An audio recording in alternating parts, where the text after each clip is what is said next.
है कोई जो भूखे को खाना खिलाए? है कोई अल्लाह ताला का बंदा की?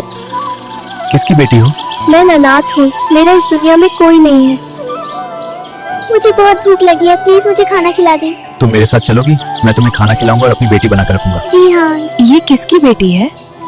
ये अनाथ है, इसका इस दुनिया में कोई नहीं है। ये आज से हमारी बेटी है, इसे नहला दो और साफ कपड़े पहना दो।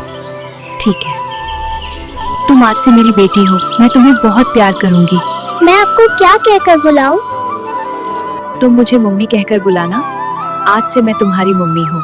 ठीक है मम्मी।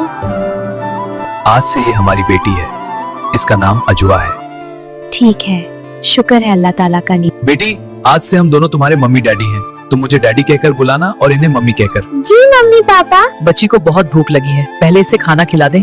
जी ठीक है, चलो सारे साथ मिलकर डिनर करते हैं।